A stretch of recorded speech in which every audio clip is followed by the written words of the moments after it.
Remember to select your language. Remember to select the language of your preference. Nuevamente le damos la más cordial bienvenida al taller Capacitación para la implementación efectiva del artículo 6.8, Enfoques no mercado, y agradecemos su amable espera. A continuación, cedo la palabra a nuestro coordinador Sebastián Carranza para las palabras de apertura. Carla, muchísimas gracias. Muy buenos días con todos y todas. Es un enorme placer contar con su participación. Gracias por unirse desde tan temprano a este espacio que hemos venido diseñando junto con la Convención de Marco de Naciones Unidas sobre Cambio Climático. Quisiera empezar por agradecer a nuestras colegas Ana, Bárbara, Ayao, por su disposición, por traernos el día de hoy una presentación de muchísimo interés para la región, pues el artículo 6 es uno de los instrumentos que busca facilitar la implementación del Acuerdo de París y que llama mucho la atención en nuestra región de América Latina y el Caribe. Hemos tenido varios intercambios alrededor de los componentes o las otras partes del artículo, como son el 6.2 o el 6.4. Hoy nos vamos a enfocar en este enfoque de no mercados, que es parte integral del artículo, que también tiene sus propias necesidades en relación con su implementación. Así es que Bárbara nos va a compartir una presentación sobre este tema y tendremos también un panel que desarrollará algunos de los ejemplos que estamos viendo en la región alrededor de este enfoque de no mercado. Les agradecemos muchísimo su tiempo. Estamos en completa disposición para atender las consultas que puedan surgir y desearles a todos y todas una excelente jornada de muchos intercambios y muy rica en el aprendizaje que podamos tener alrededor de este tema. Muchas gracias y de nuevo, bienvenidas y bienvenidos.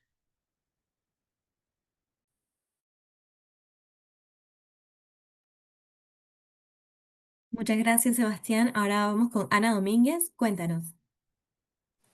Muchas gracias, Carly. Muchas gracias, Sebastián. Yo me uno al agradecimiento de Sebastián en forma desde la Secretaría de ONU Cambio Climático y sus centros regionales de colaboración, específicamente el de América Latina, por contribuir y colaborar para tener este espacio. Sabemos que el taller de hoy es de sumo interés dentro de la región y prácticamente tenemos dentro de los objetivos principales brindar una introducción detallada a los enfoques no relacionados con el mercado, mucho más allá de lo que siempre hemos hablado, que son los mecanismos basados en mercados establecidos en el párrafo 2 y párrafo 4 del artículo 6 del Acuerdo de París. Esta vez nos vamos a enfocar en el párrafo 8 y 9 de este artículo 6 del Acuerdo de París. También queremos brindar una orientación a todos los participantes sobre cómo designar puntos focales nacionales para este artículo y cómo acceder a la plataforma de enfoques no relacionados con el mercado, fomentando una mayor participación regional. Y también vamos a tener la oportunidad de destacar buenas prácticas y estudios de casos especialmente regionales sobre cooperación basadas en no mercados. Y bueno, al final, si el tiempo nos permite, vamos a poder explorar oportunidades y cómo se debe realizar una coordinación entre sectores y distintos instrumentos de manera de que los enfoques de no mercados puedan contribuir a la implementación efectiva de las NDCs. Entonces, en este sentido, voy a proyectar y un poquito hablarles sobre la agenda que vamos a tener el día de hoy. No sé si pueden ver mi pantalla, pero bueno, tenemos... ¿pueden ver mi pantalla? No, Sí. aún no. Aún no. Ok. Listo. Ahora sí. Ahora sí. Ahora sí. Gracias. Vamos a tener prácticamente 4 sesiones. La primera nos va a introducir a los enfoques no relacionados con el mercado, definiendo qué son estos enfoques, y vamos a tener un caso práctico y una experiencia gracias al Ministerio de Ambiente de Chile y a Implementasur, que nos van a compartir cómo están desarrollando un ejemplo enfocado en la región sobre enfoques de no mercado. En la sesión número 2 vamos a hablar un poco de la plataforma de los enfoques de no mercado y el rol importante las responsabilidades que tienen los puntos focales nacionales en el registro y publicación de estas iniciativas en cada uno de los países que decidan participar bajo los enfoques del artículo 6.8. En la sesión 3 vamos a tener una guía paso a paso de cómo registrar estos enfoques en la plataforma facilitada por la Secretaría de ONU Cambio Climático, y al final, si el tiempo nos permite, vamos a tener una sesión dedicada a cómo establecer arreglos y sistemas de gobernanza para poder involucrar todos los sectores y todas las instituciones relevantes para tener una coordinación efectiva que nos pueda garantizar la implementación de estos enfoques y que contribuyan a su objetivo, que es la implementación de las NDCs. Y al final, unas palabras de cierre por parte de nuestros colegas de PENUMA.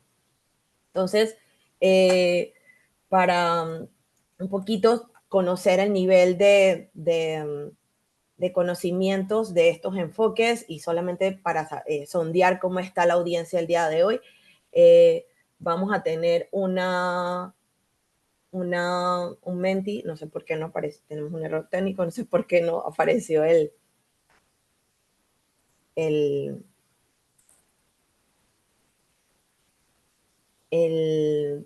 acceso, pero bueno, aquí les vamos a pasar los datos del menti. Mientras tanto,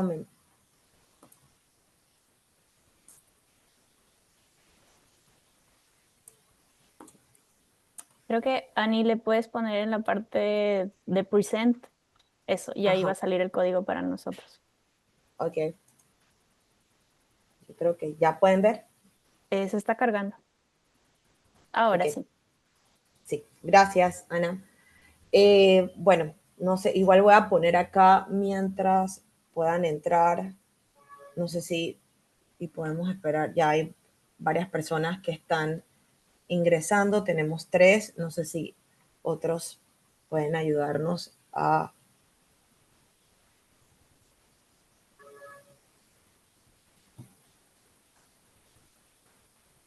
Okay. Gracias, Carly, por compartir.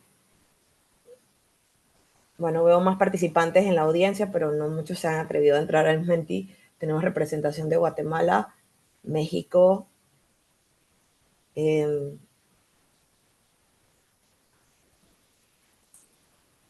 bueno, ya se han ingresado 10 personas más, tenemos 36 conectados.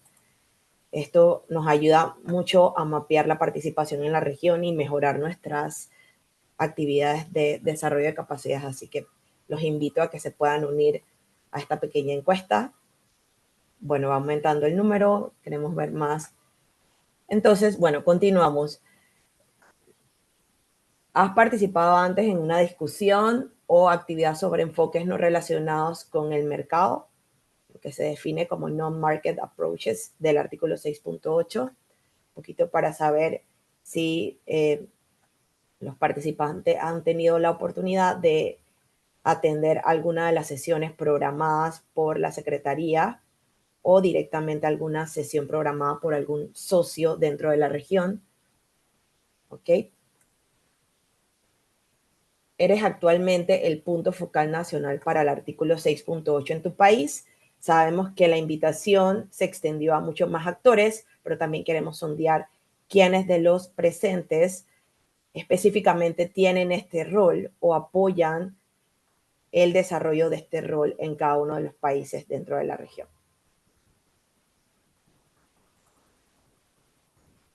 ¿En tu país ya existe algún NMA o enfoque no relacionado con el mercado en marcha, aunque no esté formalmente identificado como tal, aunque no esté formalmente registrado? ¿Hay alguna intención de desarrollar alguna iniciativa en el marco de este enfoque de cooperación dentro del artículo 6? Bueno, vemos que cada vez hay muchos países que están explorando esta opción. Y ahora vamos a hacer una pregunta solamente para medir el conocimiento de forma general. Bueno, ya tenemos 15 personas.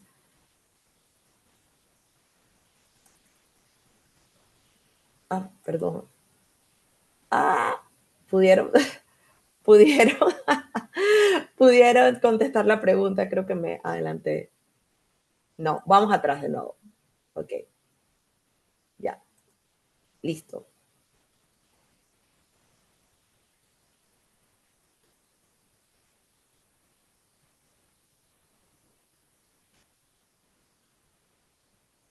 Los NMAs pueden incluir cooperación solo en mitigación. ¿Qué ustedes creen? ¿Es verdadero o falso?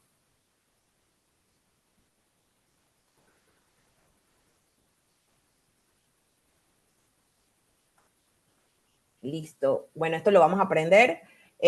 Sabemos que este enfoque basado en no mercados permite la implementación de iniciativas mucho más allá de mitigación y están relacionadas con adaptación, resiliencia y generación de iniciativas que desarrollen fuentes de energías renovables.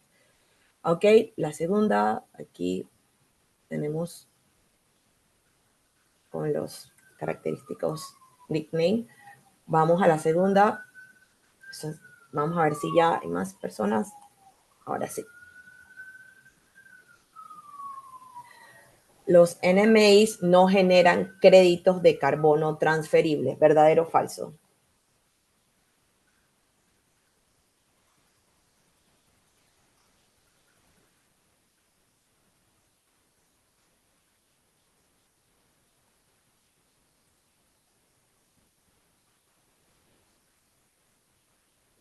Listo. Vamos a ver.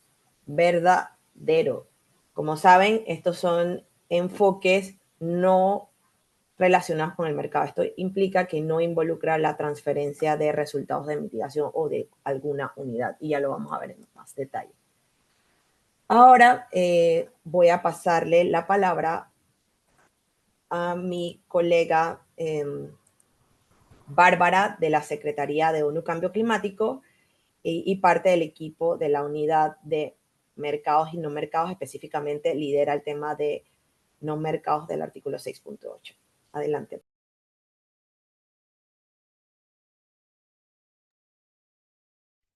Great, thank you very much, Anna. And it's a pleasure to be here today. So good morning to everyone online. As Anna said, my name's Barbara Ratushnik. I'm the Program Officer at UNFCCC looking after Article 6.8 of the Paris Agreement. It's also really good to see there were a few of you who showed in that icebreaker Mentimeter that you've already attended some of our sessions on Article 6.8. So I hope today is a useful refresher for you. I apologize if there's any repetition, but I hope that you do find this useful. I'll just share my screen and we can begin because I know there's a lot of content for us to get through today.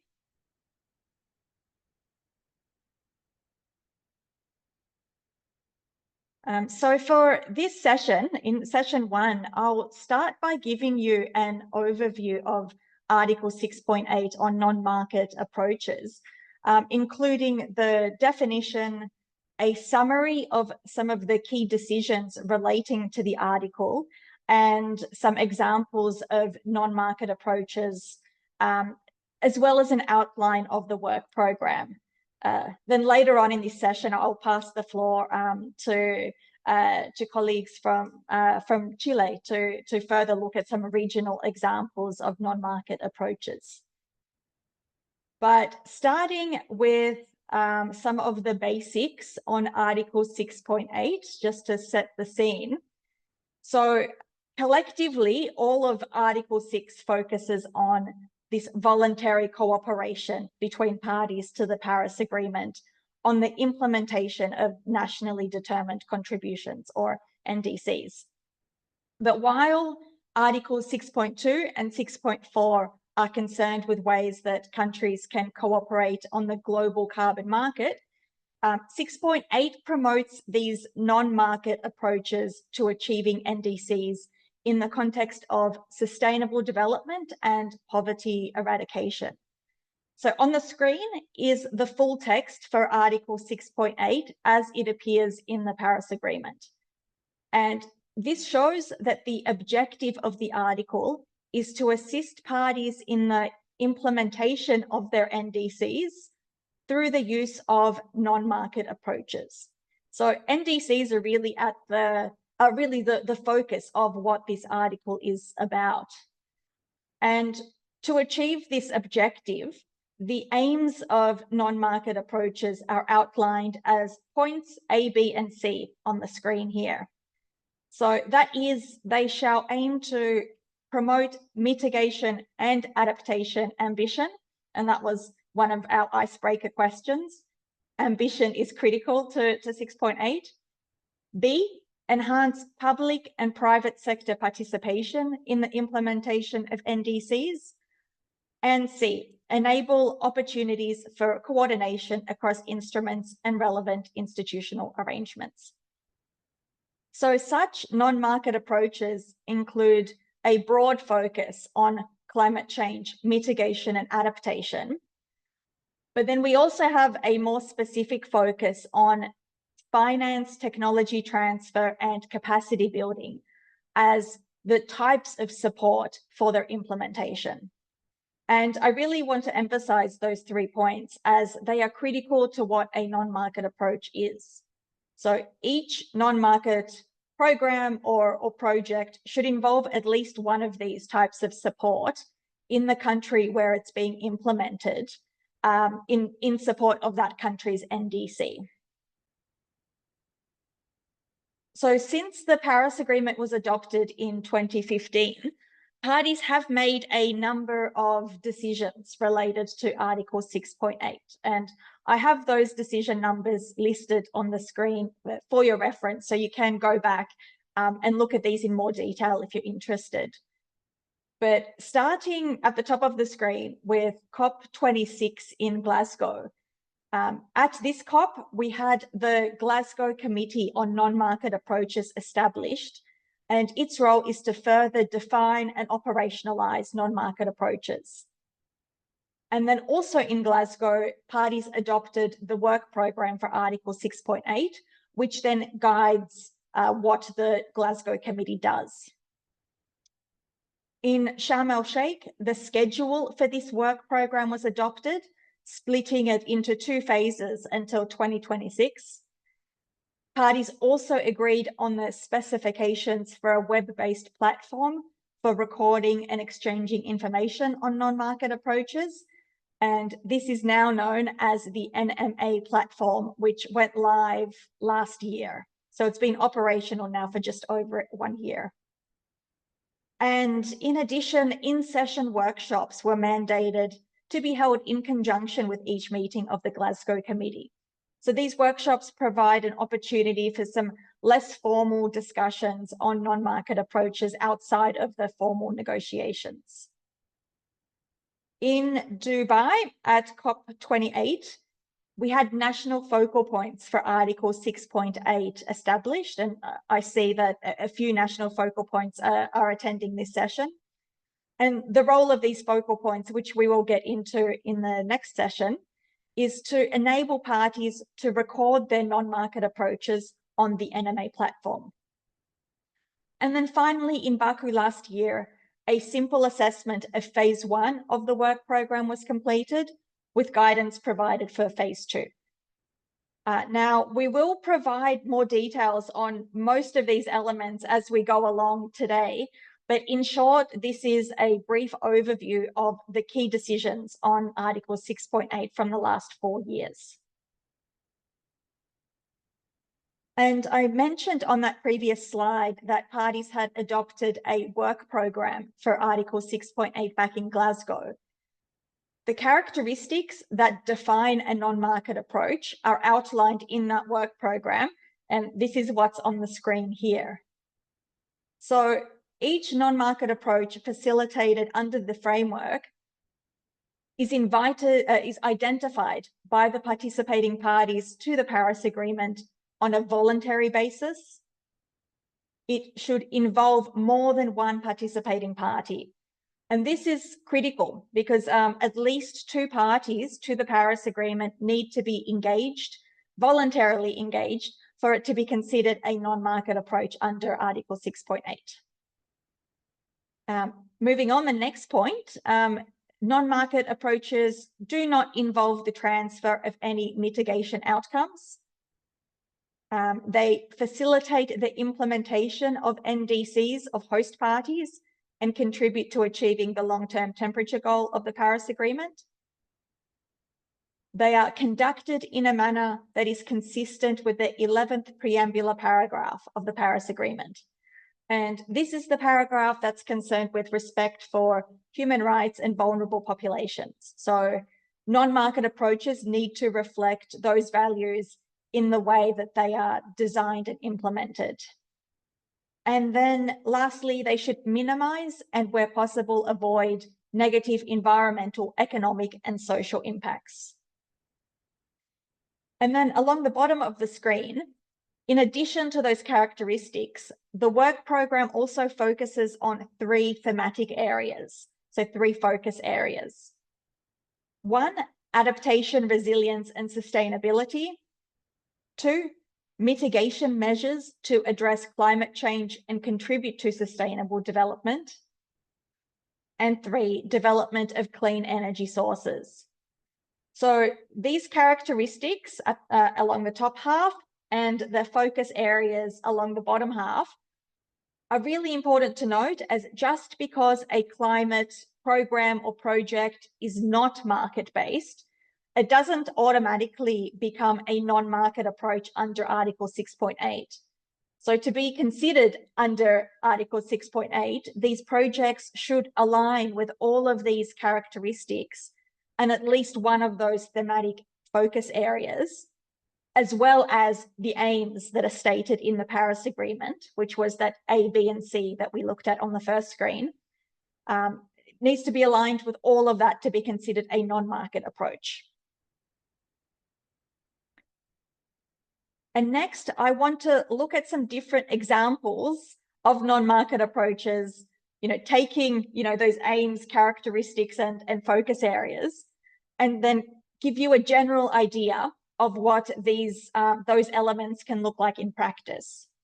So on the screen here are brief case studies of 2 non-market approaches that are now recorded on the NMA platform.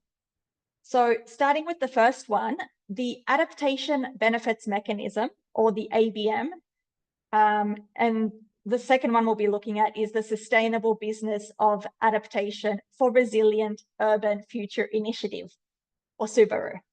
I'll just call it SUBURU because that's quite a long title for the second one.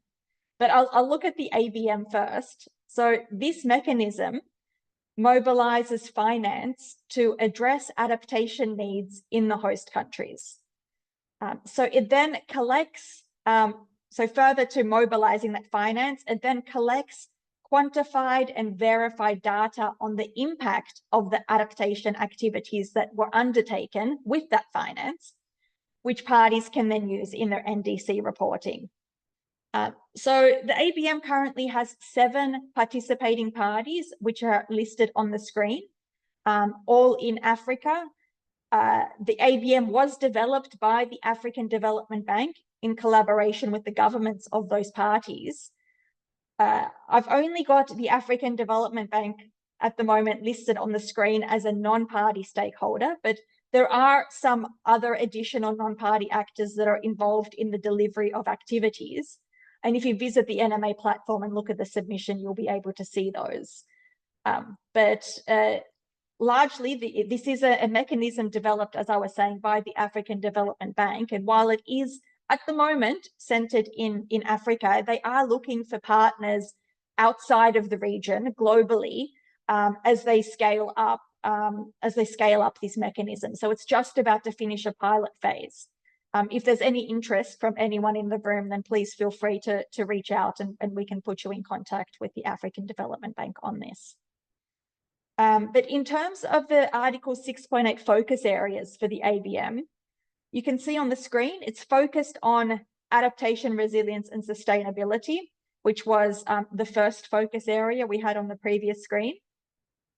And the mechanism is also providing all 3 types of Article 6.8 support, so finance, technology transfer, and capacity building.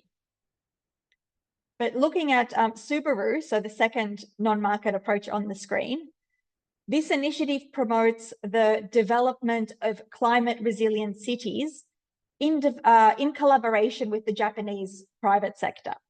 So it's partnerships, public-private partnerships are at the core of Subaru. And Subaru addresses urban adaptation challenges in the host countries, typically at that local government level, by applying tailored technologies from Japanese businesses, which are advanced through either expert meetings, pilot projects, or workshops, depending on what the specific need is within that local government area. So the Subaru initiative is led by Japan and UN Habitat. And so UN Habitat is the non-party stakeholder in this case. And it is currently active in 4 host countries in Asia, which are also listed on the screen. Also, similar to the ABM, the Subaru is focused on adaptation, resilience, and sustainability. So the first thematic focus area for 6.8. And it provides support for technology transfer and capacity building. So in this case, it is not a funding mechanism, but it looks to connect, as I was saying, these Japanese businesses with local governments in order for them to share either their technology or their expertise.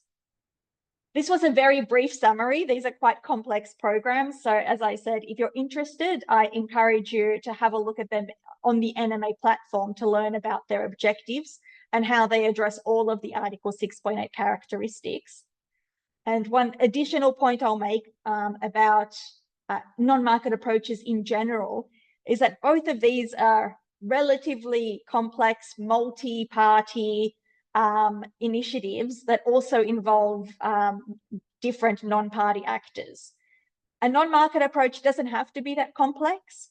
Even one small capacity building project from one party to another, so just between 2 countries, that could also be considered. So something much smaller scale could also be considered under Article 6.8, so long as it meets all of those characteristics and the focus areas that we've been talking about. And then my last couple of slides, I just want to talk about the Article 6.8 work program. So this is what guides the work of the Glasgow Committee on Non-Market Approaches, which, as I mentioned earlier, was formed during the Glasgow COP.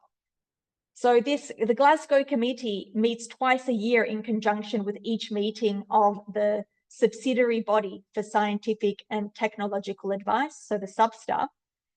So basically during each COP and each June climate session.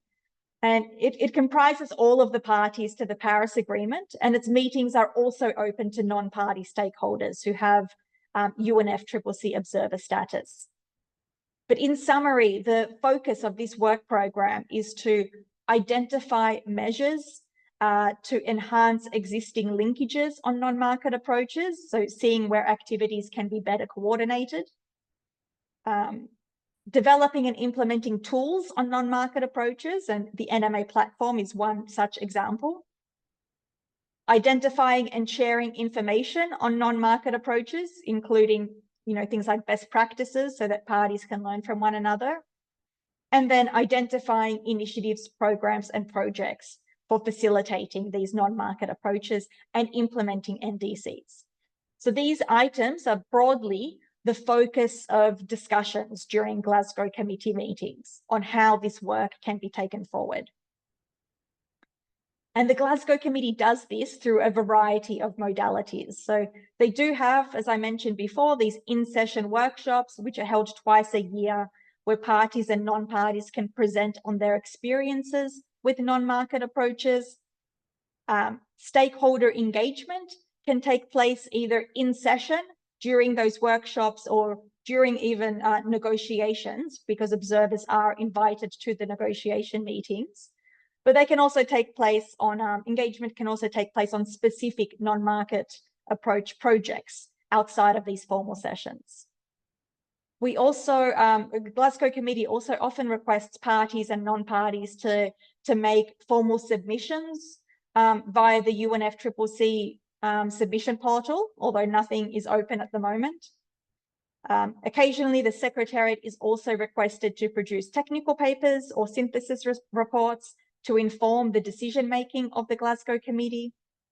And then, of course, the NMA platform is operational now, and this is where parties can record their non-market approaches, or stakeholders, so non-party stakeholders, can also register details of any support that they provide for non-market approaches. And we'll look at this in more detail during session 2. And sorry, I realize that there's a lot of content here and I'm trying to get through it as quickly as possible. But to finish up, the work program, I mentioned this in the summary section on the decisions. It is being implemented now in 2 phases. So phase 1 covered the previous 2 years, which focused more on identifying and framing the work program. So it's more of a planning stage. But phase 2 is happening now, so covering this year and next year. And this focuses on fully implementing the work program. And as I mentioned in Baku, there was an assessment provided of how to approach phase 2 in more detail.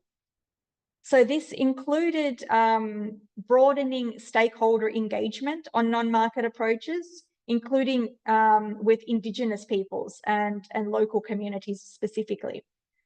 Conducting more outreach to enhance the involvement of the public and private sector and civil society in implementing NDCs, and then building the capacity of Article 6.8 national focal points, who, as I mentioned earlier, these are the people who are nominated by their parties to record non-market approaches on the NMA platform. And yes, session 2 looks at their role in more detail. And then this is my last slide for this session. I just wanted to give a quick overview of what to expect on Article 6.8 during COP30. Because as you may know, parties did not reach agreement on a conclusions text during the June climate meetings. So there is no specific intersessional work being undertaken on Article 6.8 ahead of COP. However, decision 4, CMA 3, which came from Glasgow, this requested the CMA to provide inputs to a review of the work program at this year's COP.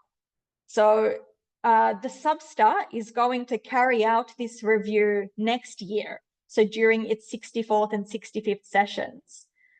So at this COP, the CMA, as I said, will provide inputs into that review.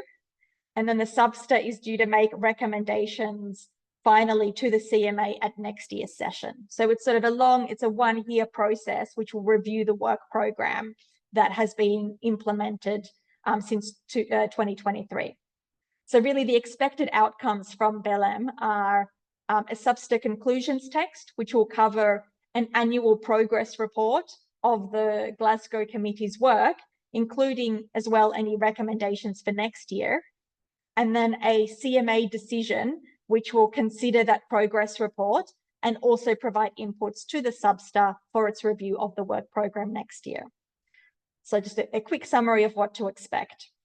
And without wanting to preempt the negotiations, an issue that was raised in Bonn during the June meetings and also last year in Baku was whether a non-market approach can involve just one party. So this will, I imagine will continue to be under discussion in BELEM as well.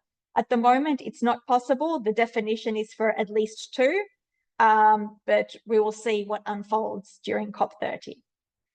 So this was my last slide for this session. And at this point, I'd like to pass the floor to Nicholas and Hernan to go through some regional examples of non-market approaches. And then I'm happy to take any questions on my content at the end of this session.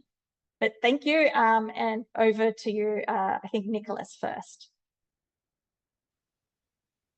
Muchas gracias, Bárbara. Muy buenos días a todas y a todos. Mi nombre es Nicolás Ricci. Yo trabajo en la División de Cambio Climático del Ministerio del Medio Ambiente de Chile y actualmente soy el punto focal del artículo 6.8. Em, Hernán, si me ayudas ahí con la presentación, por favor.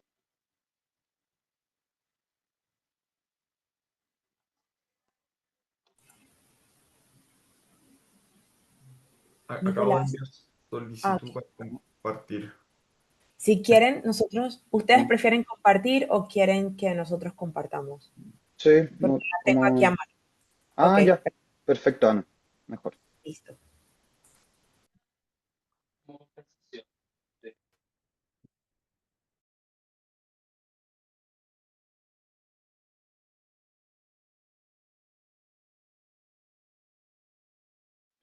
Buenísimo. Entonces, nosotros les vamos a presentar el proyecto de Recycle Organics, pero antes de ya entrar en el detalle específico de este proyecto, que lo va a explicar mejor Hernán, ahí Ana, si me puede ayudar a la próxima diapositiva, por favor.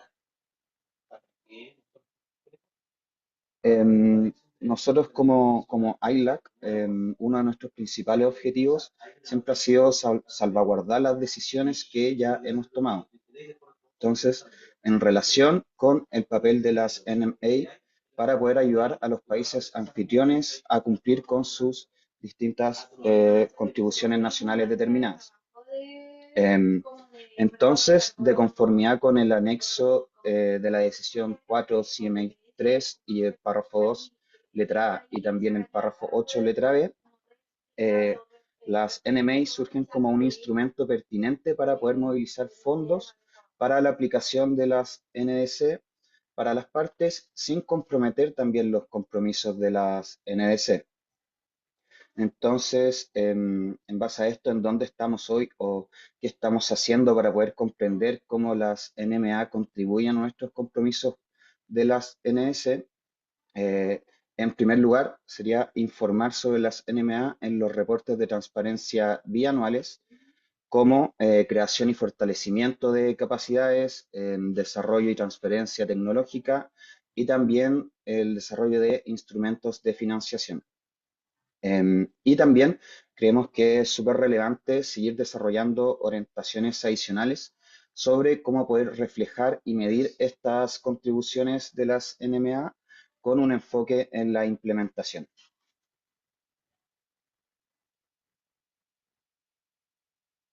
Gracias. Bueno, y también teniendo en cuenta nuestra experiencia en la evaluación ya de distintas iniciativas como países anfitriones, ILAC presentó en su propuesta una posible solución bajo las cuales podríamos evaluar una iniciativa para ver si esta podría considerarse o no como una NMA y donde también se podrían generar indicadores, como por ejemplo tenemos impactos sociales, impactos medioambientales, contribuciones a la adaptación y a la resiliencia, contribuciones a la mitigación y descarbonización, prácticas de economía circular, transición justa, eh, monitoreo, reporte y verificación, también el desarrollo de los objetivos de desarrollo sostenible, instrumentos de financiamiento y económicos y también la factibilidad de implementación. Entonces, ahora Hernán les va a explicar en detalle en qué consiste el proyecto Recycle Organics. Muchas gracias. Súper, excelente. Tomo la palabra entonces. Bueno, hoy día vengo a presentar el programa Recycle Organics solamente para dar contexto y para también aterrizar un poco las expectativas. Recycle Organics no es un programa que nace como un NMI, pero sí cumple todas, o en algunas partes sí cumple todas las características de un NMI. Y hoy día estamos viendo también la posibilidad de poder también enmarcar algunos de los programas que estamos llevando en la plataforma. ¿Ya? Eh, Comentarles que Recycle Organics es un programa que ayuda a los países a acelerar la acción climática en la reducción de metano, asociado principalmente en el manejo de residuos. Todos sabemos que el metano es un gas contaminante, un contaminante climático de vida corta. eh, que en 20 años tiene un potencial de gas de efecto invernadero 80 veces más poderoso que el CO2. Por lo tanto, hoy día es parte de la prioridad de los países poder reducir las emisiones de metano. ¿Ya? El programa Recycle Organics está muy alineado con el Global Methane Pledge, también con las declaraciones de la COP29 en Bakú para reducir las emisiones de metano asociados a residuos orgánicos. Entonces, este es un programa que tiene una componente climática muy, muy fuerte. Esa fue su concepción desde un inicio. Em, y hoy día Recycle Organics, bueno, Recycle Organics nace y es coliderado entre dos organizaciones, entre el Center for Cleaner Policy, que es CICA, que es una organización, una ONG americana, o con base en Estados Unidos, y Implementasur, que es una organización basada en Chile, con oficina también en Colombia. Próxima slide. ¿Qué es lo que hace Recycle Organics? ¿O cómo trabajamos nosotros? Principalmente trabajamos desde tres líneas de trabajo. La primera, desde la aceleración de la implementación de proyectos de reducción de metano. Aquí nosotros ayudamos a los países a identificar un portafolio de proyectos que sea bancable, que sea atractivo, para poder ser desarrollado y alcanzar las ambiciones climáticas del país. También trabajamos desde la lista de Policy Frameworks y aquí ayudamos a los países a generar políticas que sean habilitantes para que estos proyectos se puedan desarrollar. Y tenemos una tercera línea de trabajo que tiene que ver con Capacity Building y Knowledge Sharing, que aquí también buscamos la colaboración sur-sur. Creemos que existe sinergias en el sur global para poder generar y acelerar la acción en torno al manejo de residuos y el metano. Siguiente slide. Hoy día tenemos presencia en más de 25 países. No significa que tengamos oficina en estos países, pero hemos trabajado en más de 25 países. Claramente hay un foco en Latinoamérica, pero como dije anteriormente, nosotros también nos gusta trabajar en África, en Asia, siempre buscando esta sinergia y colaboración sur global. Adelante.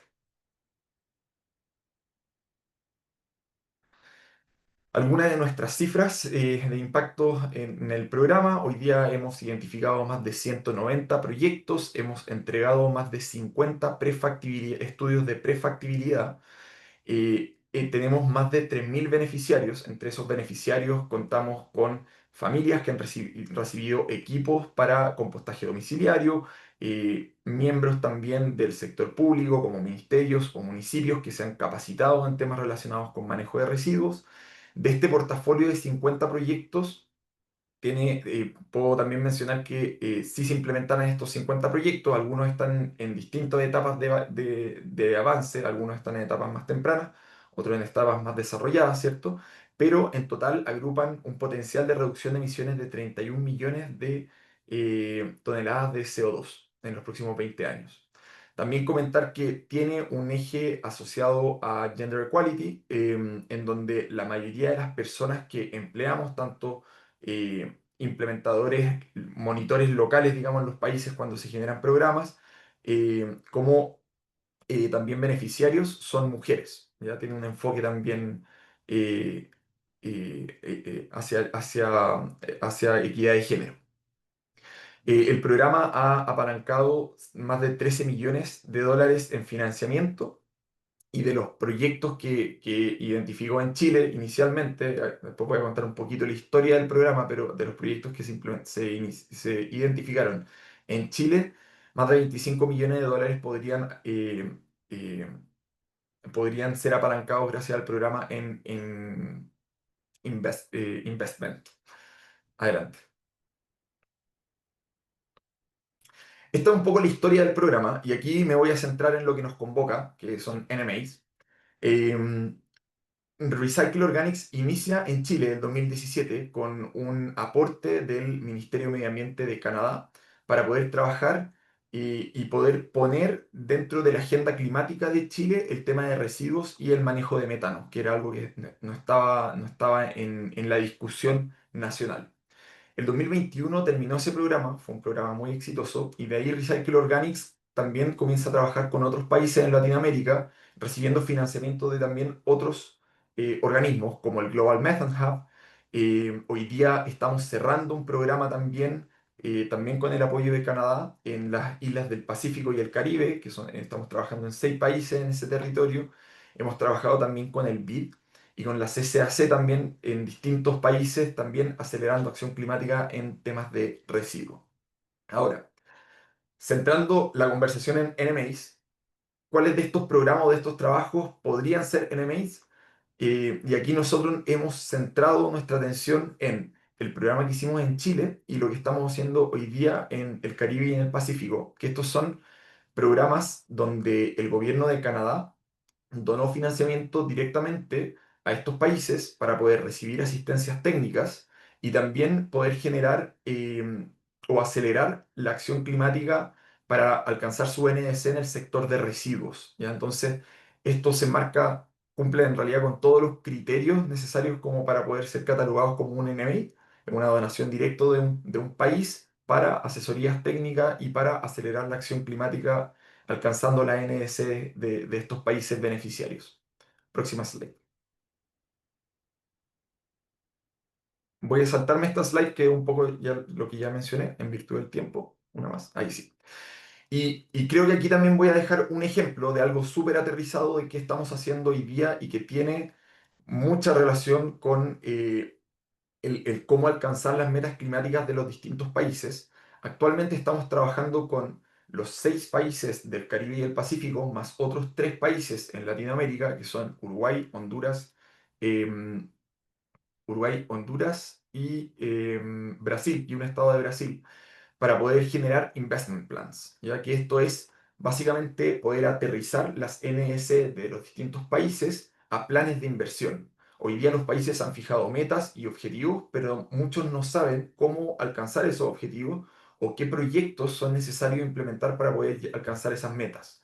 Entonces, parte de lo que hoy día estamos haciendo desde Recycle Organics es tratar de aterrizar esos objetivos a metas de inversión concretas que le puedan servir también al sector privado para poder invertir y poder implementar esa iniciativa. O también para los países generar incentivos para que esos proyectos se lleven a cabo. Esta es una metodología que inventamos nosotros en base al NDC, a un documento de NDC Partnership para poder acelerar la inversión en temas relacionados con NDC. Voy a pasar muy rápidamente para usar bien el tiempo, pero solo para que se hagan una idea de cómo estamos haciendo esto. Y esto es importante para los países para también entender cómo aterrizar la NDC a proyectos concretos. Nosotros, próxima slide, trabajamos principalmente o hacemos este seguimiento de actividades en donde primero identificamos cuáles son los goals y prioridades de distintos países en temas de residuos. Esto puede venir de la NDC, pero también de estrategias sectoriales, como una estrategia de residuo orgánico, ley REP u otra. Em, por otro lado, también definimos cuáles son los ejes temáticos a partir de estos objetivos y metas eh, en donde definimos si es que los ejes temáticos van a ser, por ejemplo, reducción de emisiones perdón, prevención de generación de residuos o valorización de residuos u otro. Próxima slide. Con esto identificamos qué proyectos se están llevando a cabo también en el país para entender un poco cuál es la tendencia tecnológica que existe en el país en temas relacionados con manejo de residuos. Y con eso llegamos a una definición de tipologías. Entonces establecemos qué tipologías se pueden implementar en el país en los próximos años para alcanzar sus objetivos climáticos. Próxima slide. Con esta definición de tipología podemos cuantificar cuáles son los impactos de cada tipología para alcanzar las metas y por lo tanto cuántas veces se tienen que replicar estas tipologías en el país para alcanzar las metas. Obviamente existe cierta relación entre distintas metas, porque una meta de reducción también va a afectar a las metas de valorización, por lo tanto siempre hay una interdependencia y es importante tener esta visión holística de proyectos de residuos, no solamente a nivel de NS, sino que también a otros tipos de metas sectoriales. Y finalmente llegamos a una propuesta de implementación en donde sabemos cuántos proyectos se tienen que generar, en qué plazos de tiempo, cómo se tienen que generar este tren de inversión para alcanzar estas metas y qué incentivos, tanto financieros como regulatorios, se pueden generar para forzar esta acción climática. Próxima slide. Eso. Creo que voy a saltarme esta slide un poquito del procedimiento de cómo generar un NMA, pero creo que el equipo está más preparado para hablar de esto. Así que eso les traemos desde Recycle Organics y el Ministerio de Medio Ambiente en Chile. Muchas gracias. Muchísimas gracias, Hernán y Nicolás y Bárbara, por esta primera sesión.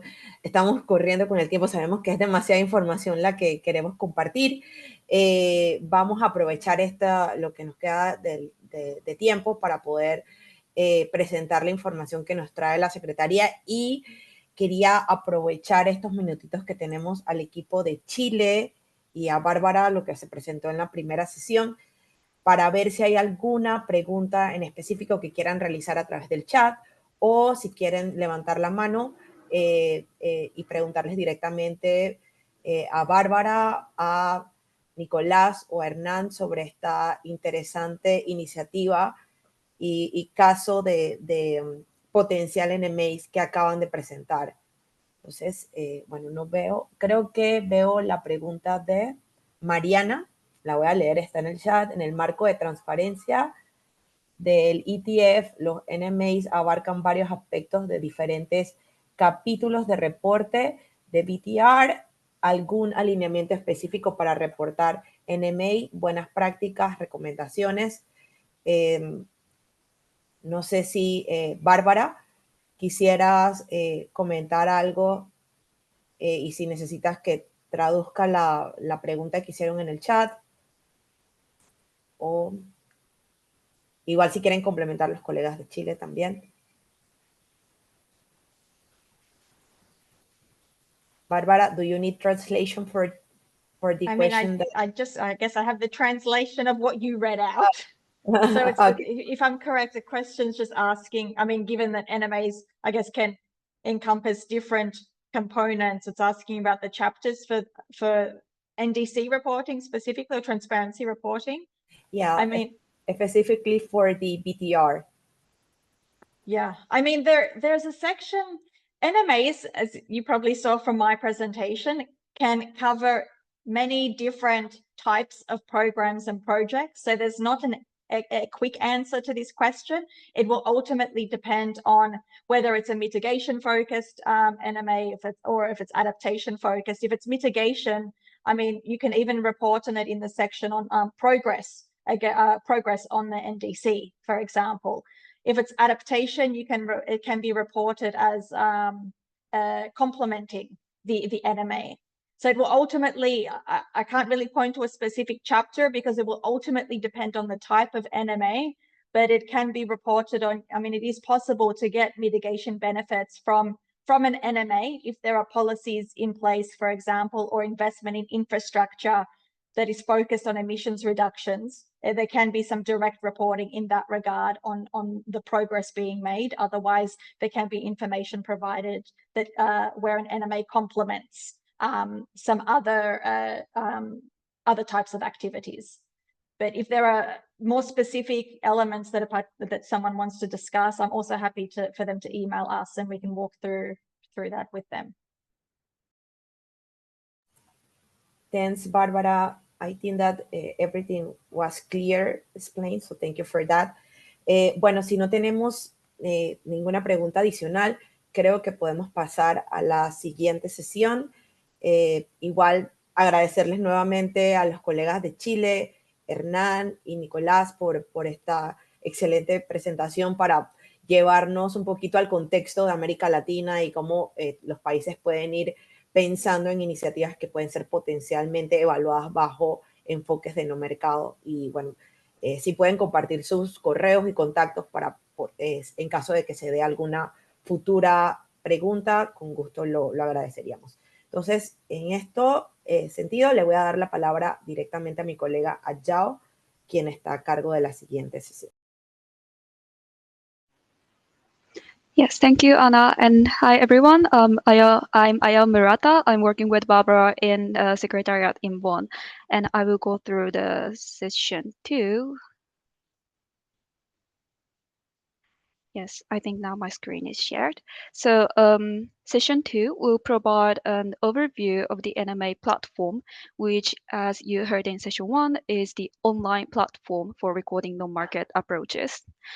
And in this session, we will also look at the role of Article 6.8 national focal points in terms of recording their parties' non-market approaches, as well as more broadly, as a point of contact with the CCC Secretariat on matters related to the non-market approaches.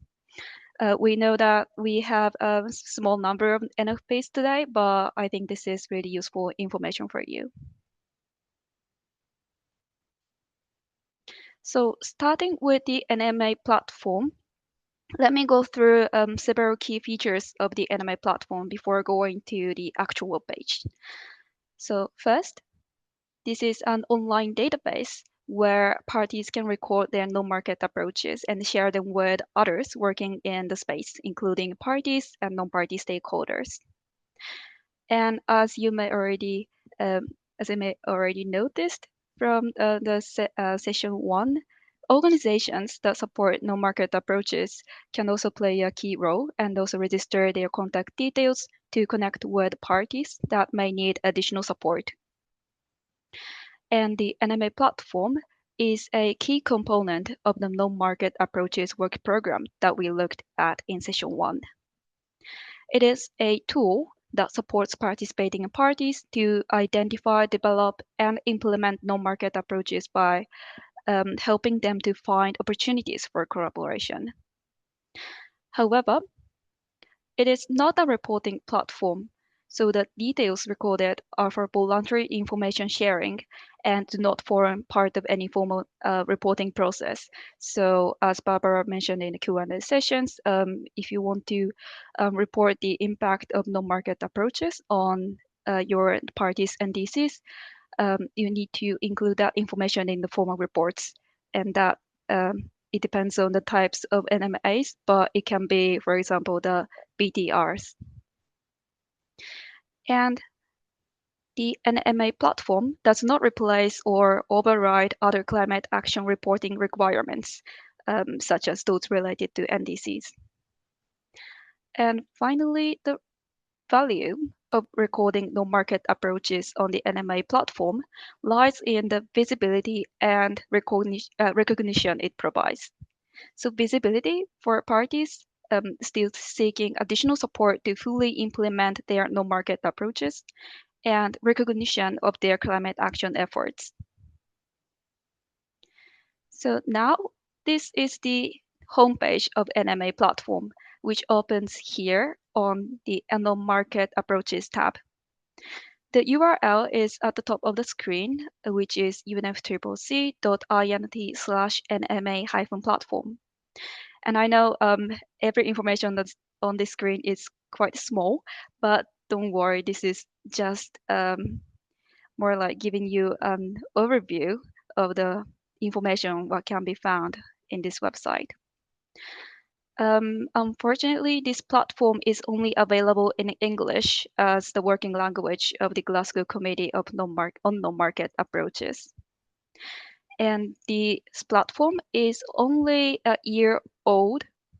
So we currently have 2 non-market approaches recorded, which Barbara summarized earlier, the Subaru Initiative and the ABM.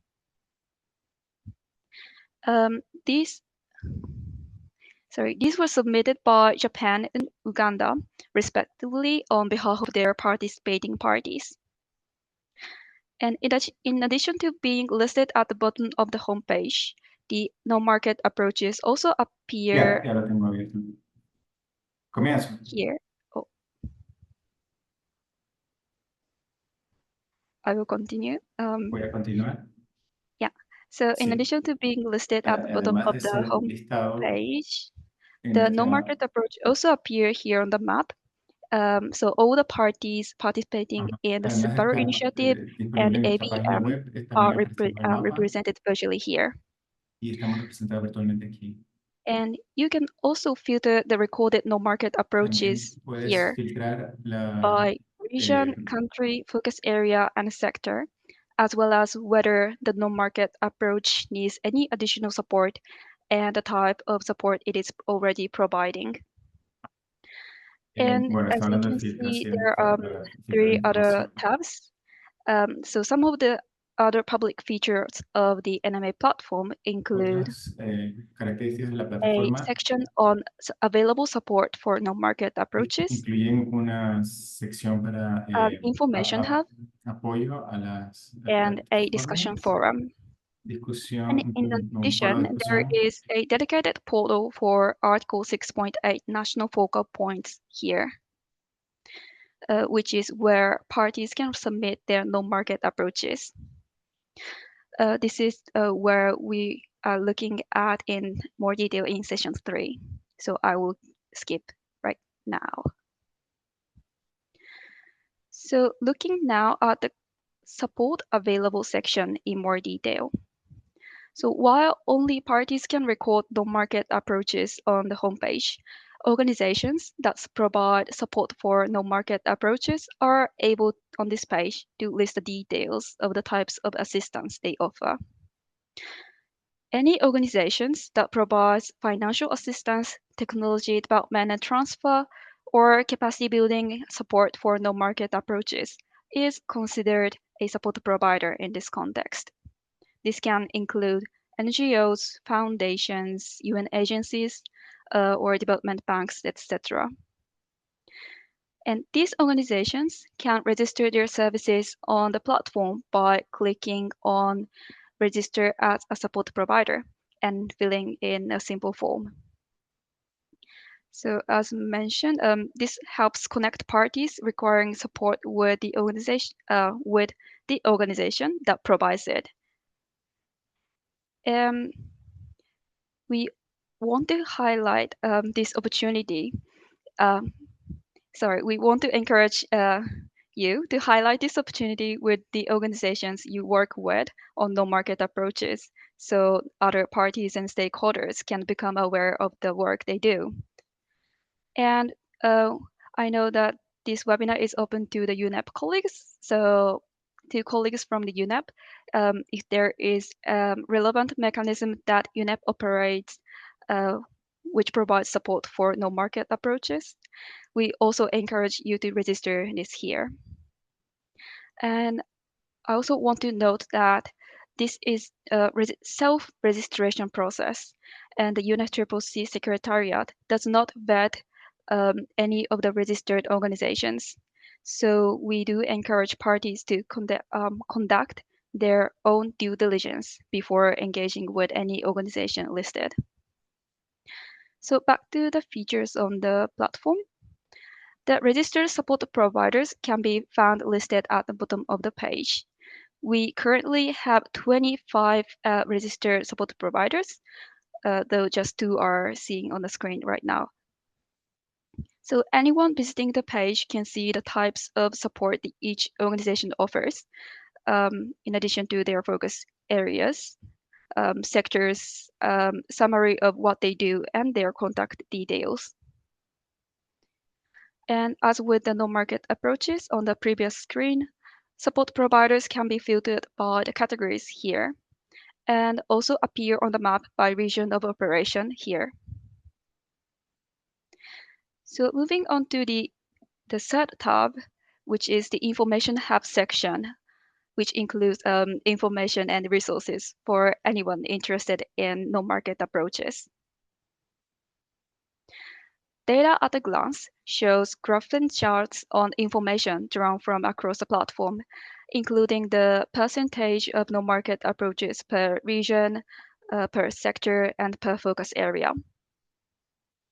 Events and meetings shows different meeting pages for the Glasgow Committee on No-Market Approaches, where you can find, for instance, the presentation made during workshops. Resources include many key documents and reference materials, including the NMA platform user manual, frequently asked questions on Article 6.8, and a checklist to help identify no-market approaches. And the related links includes links to relevant external web pages and sites. And lastly, a discussion forum was launched in April, which can be accessed via the Forum tab here and open separately outside of the main NMA platform. It also has its own URL at the top of the screen, unfccc.int/NMA-forum. It is a dedicated space for all stakeholders involved or interested in Article 6.8 to informally collaborate and share knowledge. And everything on this forum is visible publicly, but users do need to create an account to post or create a new thread, and this can be done by clicking on Sign In. We encourage you all to make use of this platform, the forum. So please feel free to introduce yourselves. We already have a thread for self-introduction. And you can also ask questions about no-market approaches and share your views and ideas. The forum is only as useful as participants make it, so your contribution really matters. I will finish this session by discussing Article 6.8 National Focal Points. As mentioned during Session 1, Article 6.8 National Focal Points were established in Dubai to enable parties to record their no-market approaches on the NMA platform. So each party can designate an Article 6.8 national focal point whose primary role is to record their country's no-market approaches on the platform. And those submissions for recording no-market approaches are made via a dedicated section on the NMA platform for national focal points, as I highlighted on an earlier slide, and where we will go through in session 3. And one of the key benefits of having a national focal point for Article 6.8 is that this person has oversight of all articles, all no-market approach submissions from their party. And this helps ensure that the approaches being recorded are consistent with the priorities set out in the party's NDC. And in addition to recording their party's no-market approaches, the national focal points also serve as a key point of contact between their party and the CCC Secretariat on Article 6.8. So this includes receiving official updates from the CCC on implementing the work program activities we looked at in session 1. And the parties in Latin America has really good rate of nomination for Article 6.8 national focal points. So we have so far had 14 parties from the region provide their designations, and you can see those on the screen. And this is more than 80% of the parties in this region. But if any party in this meeting wish to designate a national focal point for Article 6.8 that has not yet done so, please write to us at the email on the right side of the screen at ma-platform@unsccc.int, so we can communicate with you for further instructions on how to do the process. I'm sorry, I think I speak really fast, but this brings us to the end of the session 2. I will stop sharing the screen here, and I'm happy to take some questions before we move to the session 3. Muchas gracias, Ayao, y mientras esperamos a nuestra colega Bárbara para movernos a la última sesión por cuestiones de tiempo, la sesión 3, quisiera abrir la oportunidad para ver si hay alguna pregunta y también resaltar algunos de los aspectos que Ayao presentó sobre el registro de proveedores de apoyo. Mencionó el caso de si PENUMA estaba interesado en registrarse en la plataforma, y también si dentro de los países hay alguna organización que ustedes identifiquen como una organización que tenga este potencial para proporcionar apoyo, lo pueden hacer. y también sobre la importancia de designar los puntos focales nacionales del artículo 6.8, cuyo su principal rol es registrar estos enfoques de no mercado, pero también se vuelven un punto de contacto importante entre la Secretaría y las comunicaciones que brinda la Secretaría y el país que decida participar. Entonces, si no tenemos alguna pregunta adicional, no sé si Bárbara está lista. Bárbara, are you ready for presenting? Yes, but I mean, we seem to have lost translation. I'm not sure if you covered this in what you just said because I couldn't understand it. Is it okay if I keep going in English? Yes. Yes. Yes. Yes. Okay. Then I will keep going. I'll try and get through this session quickly as well. I won't spend too much time on each slide. I think we definitely we underestimated how much content we had. So this session, the final session 3, will focus on actually how parties can record non-market approaches on the NMA platform. And I mean, as Ayal mentioned, while it's only the Article 6.8 national focal points who can access this section on the NMA platform, the Secretariat has prepared an offline form to support collaborative drafting. And I know this is something that Recycle Organics mentioned they are already working on. So depending on the non-market approach, also Article 6.8 national focal points won't necessarily draft the submission themselves. In some cases, this drafting might be done by relevant program or project managers within a party, but implementing parties or other support providers may also either support or even lead the drafting process with that offline form where relevant. So this session, I hope, will be useful not just for the national focal points, but for anyone who may be involved in drafting a submission to just help you understand the required content. So just going back to the NMA platform homepage, the national focal point section where submissions are made is accessed by clicking on the blue button right at the top of the screen.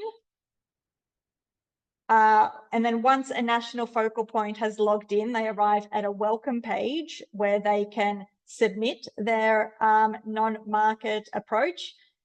They will also be able to view at the bottom, it's empty at the moment, but eventually when drafts are being worked on, these drafts will be visible here at the bottom of the page. And there's also a user manual that is available for download, which really provides very kind of step-by-step guidance on each question in the submission form. This user manual, there's also a link available in the on the NMA platform's information hub that IR went through in the resources section. So it is accessible to everybody. But to begin, to access the online submission form, click on Submit a Non-Market Approach. And you'll see that the submission form is divided into 5 steps. So I'll go through these relatively quickly just to give you an understanding of what is needed. Step 1 asks for just basic information on the non-market approach. So the title of the non-market approach, a summary, like a very short 1-paragraph overview of what the non-market approach is. And this is the first thing that people will read when they see it recorded on the platform. Here, the party will be automatically populated as the National Focal Points Party. And then you need to select whether or not your party is hosting the non-market approach. So whether it is being implemented in your country. If it is, then this should be changed to yes. And then the contact email and name will be automatically populated as the national focal point, but this can be changed if there's a more relevant contact person for that non-market approach. And then everything that's marked with an asterisk is mandatory and needs to be completed. But moving on to step 2, you click on next. And step 2 also is seeking some relatively basic information. The first box here is the focus area. So these were the 3 thematic areas I went through in session 1.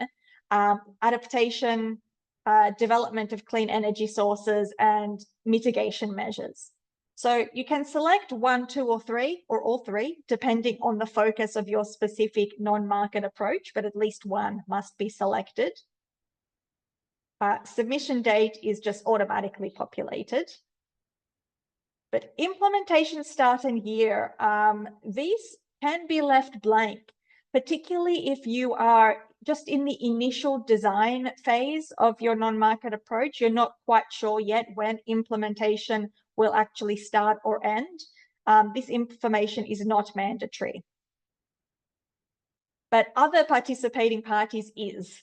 So this links back to that requirement that non-market approaches must involve more than 1 participating party.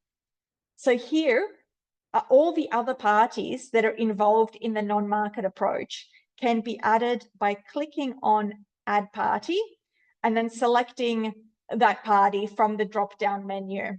And you can also indicate whether or not they are a host party, so whether or not the NMA is being implemented in that country. And then as many participating parties as necessary can be added just by repeating that step. But as I said, at least 1 other party needs to be mentioned. And then the last item in step 2 is non-party participant. So this is not mandatory, but in many cases, there will be an NGO implementing partner or a research organization that's supporting design or evaluation, or maybe a private sector entity that's providing some financing. This is where you would list any of the non-party actors that you are working with on the non-market approach. But step 3, maybe step 3 and 4 in particular, have a lot of written content. And I'll go through this now to help you understand how to respond to these questions. The first question is quite simple, as it is just a description of your non-market approach. So a more detailed version of what you draft under summary in step 1, up to 4 paragraphs roughly, so 4,000 characters can be provided for this and the remaining questions. But after this first question, most of the remaining questions are related to the aims and the characteristics of non-market approaches that we went over in session 1. So almost word for word, the agreed language in the decision text on what a non-market approach is appears in this form, and you need to, parties need to answer how their non-market approach meets all of these aims and characteristics. So briefly, the next 3 questions are based on the aims of non-market approaches, which was the A, B, and C in that Paris Agreement text. So you need to explain how the non-market approach aims to promote mitigation and adaptation priorities, enhance participation of the public and private sectors and civil society in the implementation of NDCs, and enable opportunities for coordination across instruments and relevant institutional arrangements. So in terms of how to answer, we encourage that examples are noted of what the non-market approach is doing to achieve these aims. So for instance, on this third question on the screen about participation, you could talk about how the non-market approach is engaging the public and private sectors or civil society. You know, is it through consultations? Is it through providing capacity building opportunities, etc.? The specific answer will depend on what it is the non-market approach is doing, but we do encourage examples. Still on step 3, the remaining questions now are based on the characteristics of non-market approaches. So these were the characteristics from the work program that I went through in session 1. So here you need to explain how the non-market approach assists parties in implementing their NDCs through, and these are kind of these areas of support. So we had mitigation and adaptation, as well as finance, technology development and transfer, and capacity building, as well as in this question, through contribution to sustainable development and poverty eradication. So both of these relate to, like I said, the characteristics, as well as this wording is in the original Article 6.8 text. And then here in the last question, you need to explain how the participating parties are ensuring the non-market approach does not and will not involve the transfer of any mitigation outcomes. So this is a core component of it being a non-market approach. What measures are in place to ensure that transfer of mitigation outcomes will not take place? So again, specific examples can be given, but also with the previous questions, if there are any policies, for example, that guide the implementation, these can also be mentioned here. So on the highlighted question on the screen, the second question about sustainable development, if there are any linkages to the sustainable development goals, for instance, that could be referenced. For step 4, there are 3 questions requiring a written response, and these are all also based on these characteristics of what a non-market approach is. So these include explaining how the non-market approach facilitates the implementation of NDCs of host parties and contributes to the long-term temperature goal of the Paris Agreement. Explaining how the non-market approach is consistent with the 11th preambular paragraph of the Paris Agreement, which again, this is the paragraph referring to respect for human rights and vulnerable populations. And explaining how the non-market approach minimizes and where possible avoids negative environmental and economic and social impacts. So as with the previous questions, examples or specific policies can be described. So for instance, for this third question, if there are any environmental or social impact assessments that are planned as part of your non-market approach, you could refer to those here. And then step 4 also has these 3 checkboxes at the end. Here, the type of support the non-market approach is providing can be indicated by checking already provided. So this would be either your finance, technology transfer, or capacity building, as we went over in session 1. But once you tick that box, some additional options appear where you can select that support and write a description. If you are not yet providing support, but you still need some donor assistance, for example, or you need some additional donor assistance to help scale up your non-market approach, you can check the next box, which is called still needed. This is key because it allows parties to indicate if they are still seeking any additional assistance for the non-market approach. For instance, like I said, to enable full implementation or scale up. So this is a really useful tool to indicate to donors if financing, as an example, is still needed, or if you are still looking for capacity building support to be able to implement your non-market approach. And then the last box, again, I apologize if you can't read it on the screen, but it says not applicable. That would only be checked in a very rare situation. Perhaps you are in the very, very early stages of design and you don't yet have this information on what sort of support you will need. But if you click on not applicable, it'll basically cancel out the other 2. And yeah, like I said, it's really a very rare case where it will be not applicable, because support is really at the basis of what non-market approaches are, you know, one country providing support to another. And then the last step, step 5, only sector. So only this one box is mandatory here. The rest is all optional. Sector just refers to, obviously, the sector of your non-market approach. There are 6 possible options.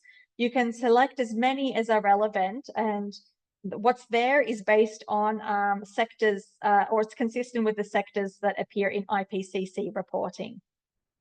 But beyond that, should you wish to provide some additional information, you can provide some keywords and tags, which basically are just terms to help categorize your non-market approach. Like, what are the key elements of your non-market approach? This makes it easy for people to search for your specific non-market approach. Then there are some optional questions on the quantitative and qualitative outcomes of your non-market approach, some best practices or lessons learned from the different stages of your non-market approach. There is an option to describe any relevant linkages that you experienced when designing or implementing the non-market approach. And here you can also provide some views on how the non-market approach can be scaled up or replicated in other contexts. So again, like I said, these are all optional, but very useful if you want to share your experiences with other parties so they can learn from you. And then finally, there's just an option to include some links to relevant websites or online documents. When all of the mandatory information is complete, you can click submit, and the non-market approach will then be sent to the Secretariat for review. And once you've done that, once you've clicked that submit button, you'll be able to see your non-market approach listed here in this bottom section of the National Focal Point welcome page. And I'll highlight that prior to publication, the Secretariat will review the non-market approach to ensure that the information is clear and complete. So what this means is we just make sure you haven't missed any particular questions or put a response that doesn't actually address what is being asked. Other than that, we don't prescribe what should be listed there. That is up to each party. The Secretariat will also perform a concurrence check, though, to confirm that the non-market approach does involve more than one party. And to do this, we'll reach out to the Article 6.8 national focal points of all of the participating parties that you have listed in the submission. Or if a 6.8 national focal point is not yet designated, then we'll contact the UNFCCC national focal point for that party and give them 30 days to review the submission. So as a minimum, there's maybe 1 week for the Secretariat to conduct a review, and then plus the 30 days for parties to then also review the submission. So because of those time periods, so roughly 37 days, if a party would like a non-market approach published in time for COP30, so that starts on the 10th of November, it must be submitted to the NMA platform by 6 October. I really want to highlight this deadline in case you are considering making a submission in time for COP. You will need to do it before the 6th of October if you want it on the platform prior to the beginning of COP. And then to finish, as I mentioned, there is this offline form available on the NMA platform's information hub. So if you go under resources, you'll be able to find it there. The file is called non-market approach offline submission form.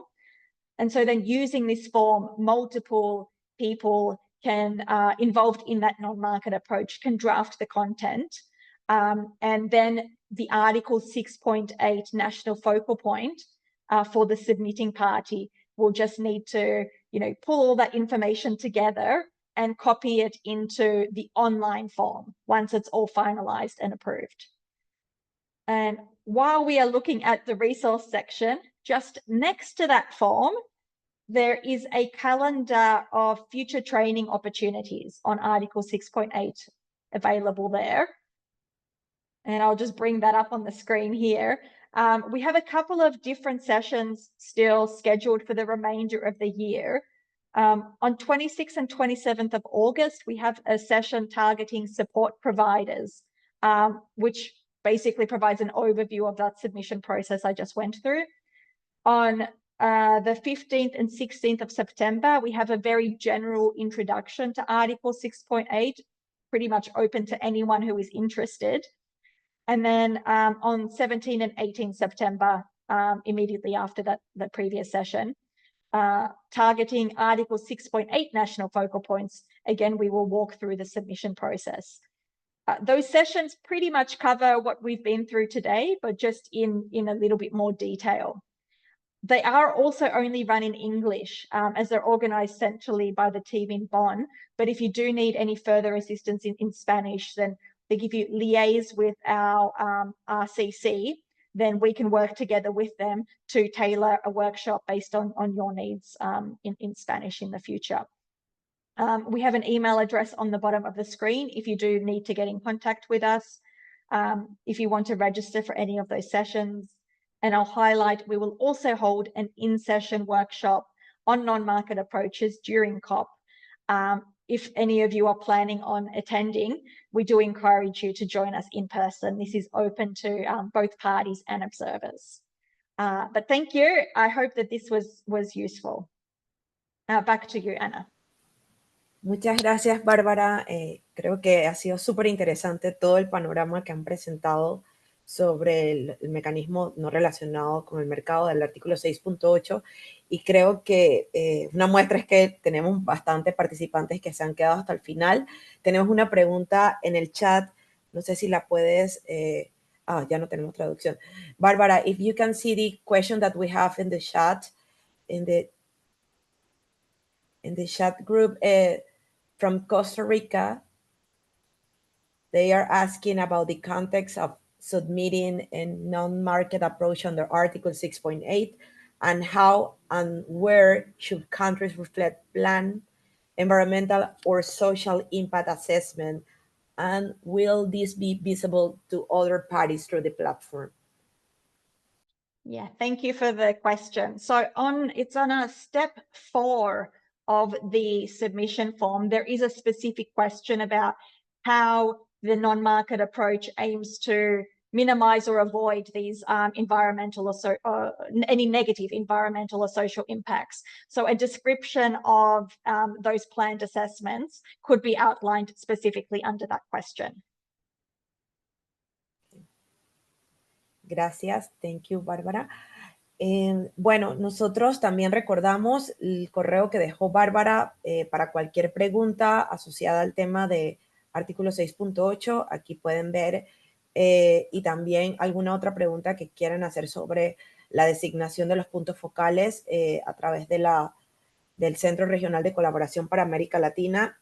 Podemos brindar ese apoyo en conjunto con nuestras colegas en Bonn, Bárbara y Ayao. Nuevamente muchas gracias por este espacio, y ahora voy a darle la palabra a mi colega Ana Dávila de Penuma para el cierre y los siguientes pasos. Gracias, Ana. Thank you, Barbara and Ayao, for this very clear explanation about the non-market approach. I think it's very useful for all the countries that are here and looking for this also Article 6.8 as an option for the countries. Muchas gracias a todos los asistentes por quedarse hasta el final, igual al equipo del RCC y de UNEP por generar este evento. Les recordamos que esta grabación, así como otra información, la iremos cargando en la página de Acción Climática en la sección del Observatorio Regional de Mercados de Carbono. Pueden encontrar esta grabación, la colocaremos durante esta semana. Y también continuaremos trabajando con los países del proyecto LAC6 en ir estructurando la implementación de mercados de carbono y artículo 6. Así que cualquier otra duda o consulta que tengan, estamos siempre abiertos y generar esta colaboración junto al RCC para abordar las necesidades que tengan los países. Muchas gracias a todos y les deseo un muy buen día.